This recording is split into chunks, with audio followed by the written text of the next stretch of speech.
Welcome to Musings from Arledge. I have an old school Musings rant for you today. It's not even my fault. Nick Saban is at it again. Now I have to talk about him again. I really have no choice. Just when I thought I was out, Nick pulls me back in. So last year, Nick Saban called out Jimbo Fisher in the Texas A&M program, saying Fisher bought every player in his top-rated recruiting class.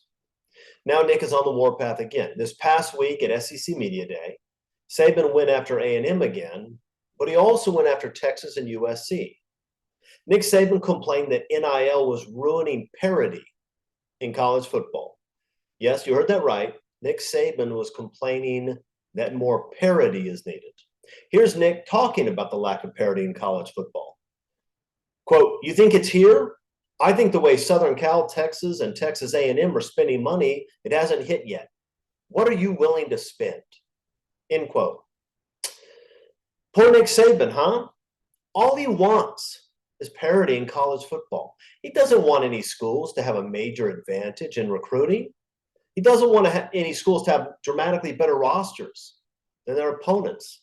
He doesn't want one school to be able to go to the playoff every single year. He wants parity. He wants everybody to win a little. He can't wait until Vandy can pull in a couple of SEC titles.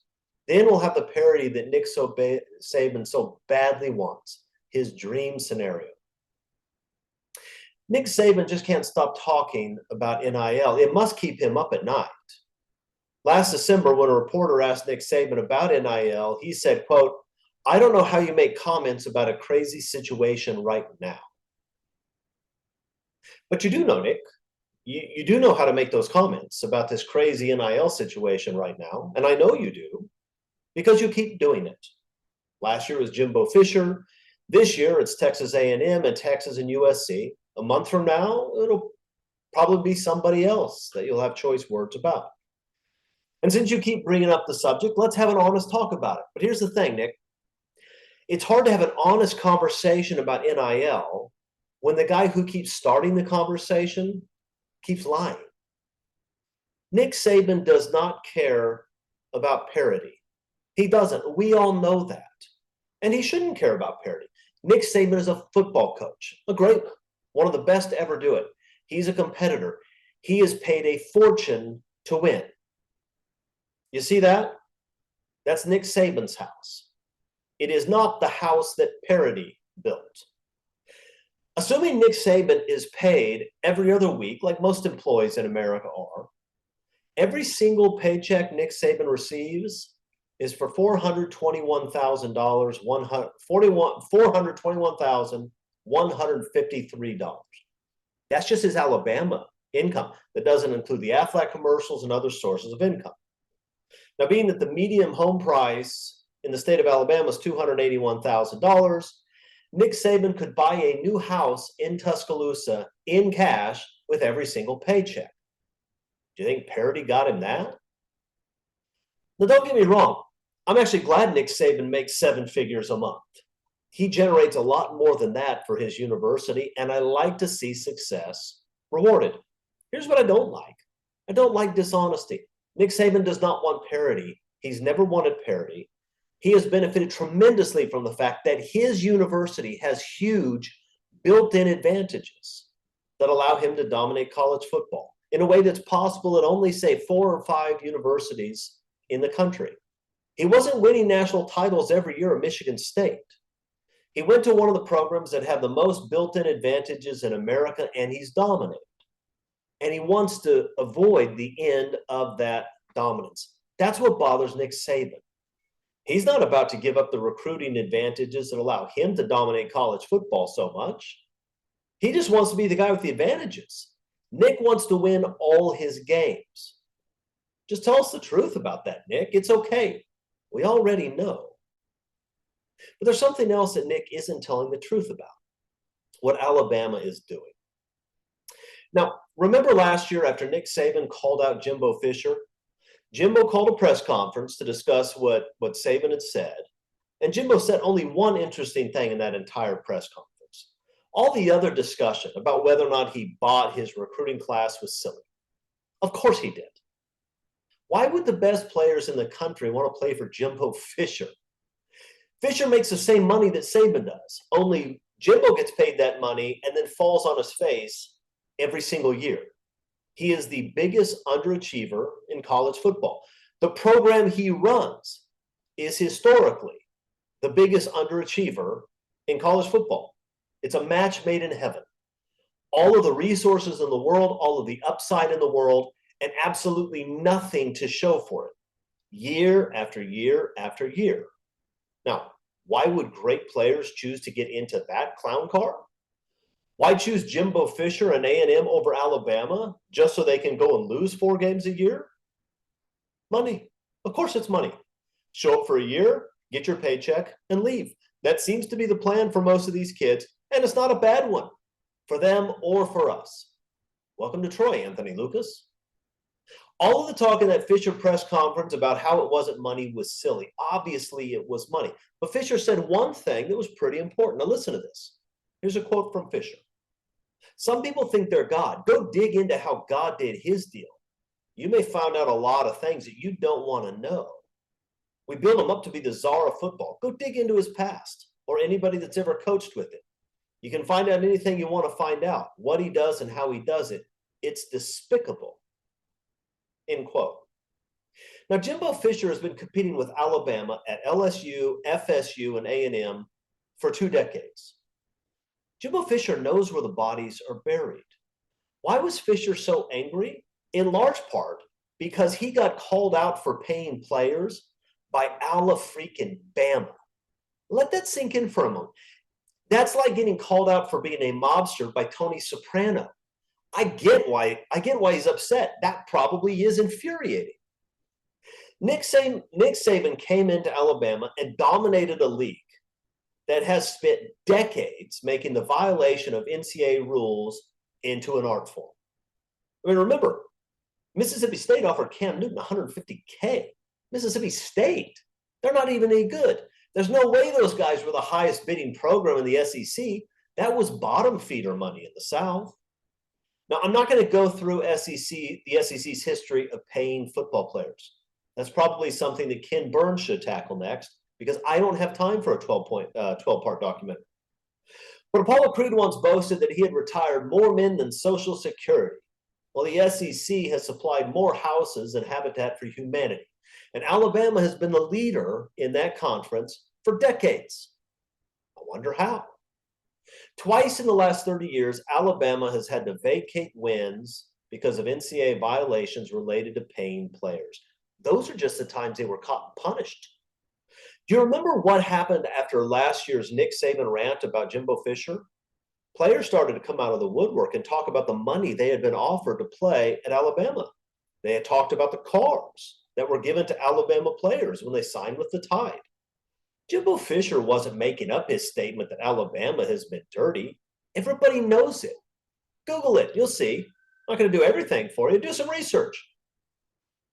And here's the thing. Alabama is playing the NIL game that Nick Saban is complaining about. They are.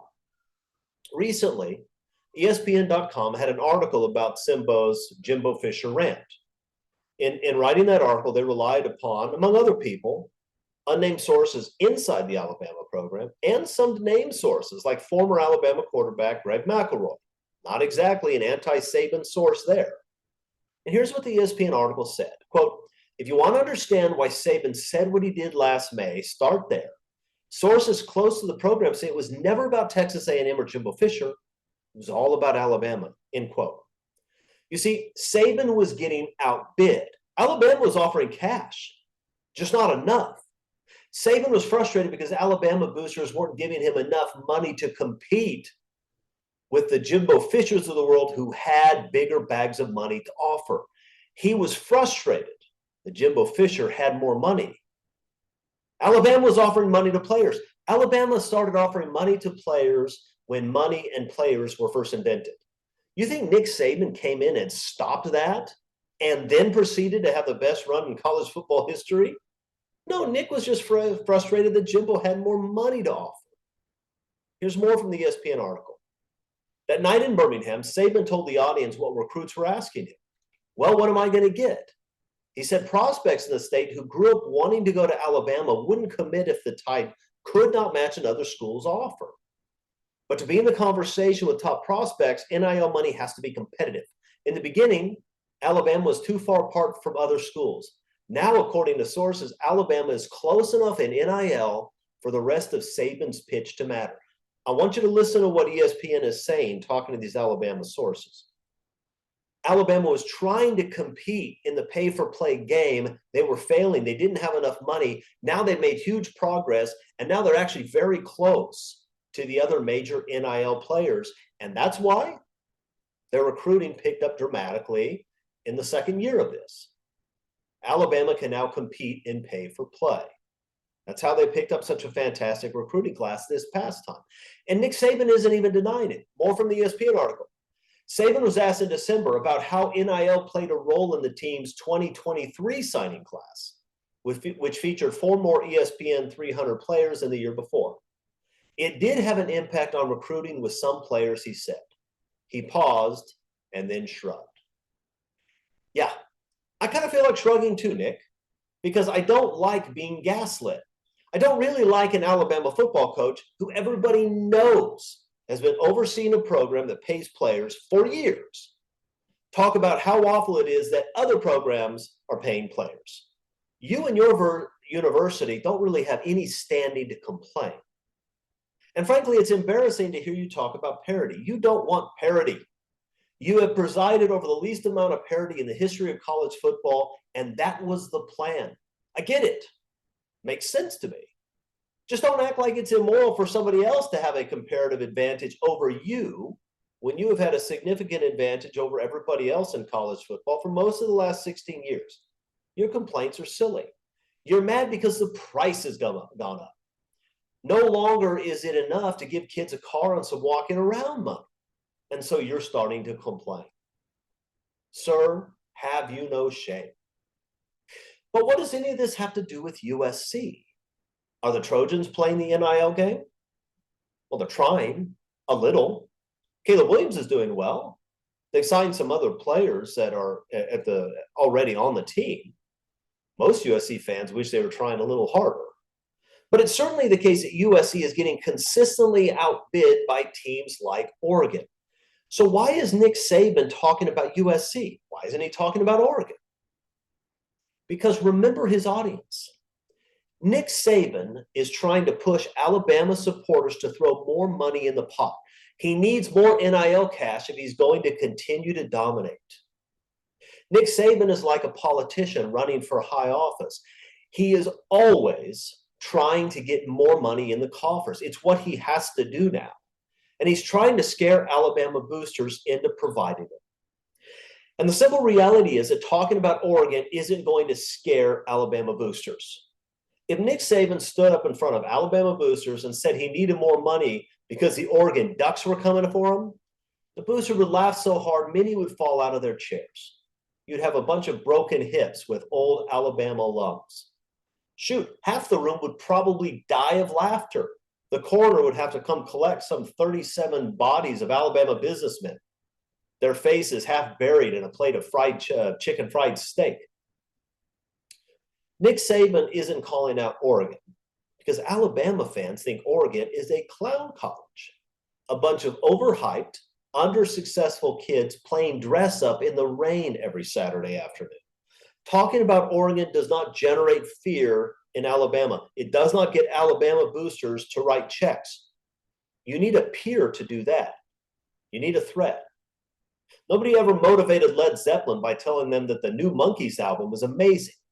It's ridiculous. USC isn't paying more NIL money than the Oregons and Tennessees of the world. That's clear. Everybody knows it, including Nick Saban. But USC gets the attention of Alabama boosters because they know what a well-led and well-motivated USC program can do. They saw what Pete Carroll did to Oklahoma, what he did to Penn State, Michigan, Ohio State, to that arrogant snot face in South Bend. What was his name? I haven't seen that guy in a while. Bama fans saw USC shut out an Auburn team at Jordan Hare that was loaded offensively with Cadillac Williams, Ronnie Brown, Jason Campbell, and 2 offensive linemen that would go on to play in the Pro Bowl. And a lot of Alabama fans still remember what John McKay and Sam Bam did to that Alabama defense on Alabama's own home field. Alabama fans know USC isn't Oregon. They know Dan Lanning will be coaching somewhere else next year if he has a good season this year. He'll get out as soon as he has the chance. Of course he will.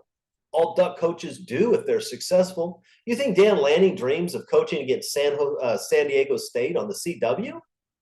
Bama fans know the only thing that keeps Oregon afloat is Phil Knight's money, and that even his cash won't be enough, with Oregon headed to oblivion in whatever conference they'll be playing in when USC leaves and takes the last remaining shred of the Pac-12's prestige with them. Alabama boosters know that USC is a real program and therefore a real threat. Oregon, please. USC will get his people to write checks. But here's the thing, Nick. If you want to tell fairy tales to Alabama boosters behind closed doors, knock yourself out. But don't peddle these fantasies in public. Don't tell us you want parity. We know that's not what you want. Don't act like Alabama isn't players. We know that you are. We know you always have, that you've never stopped. And leave USC out of it. As Will Smith might say, keep my program's name out of your mouth. Fight on.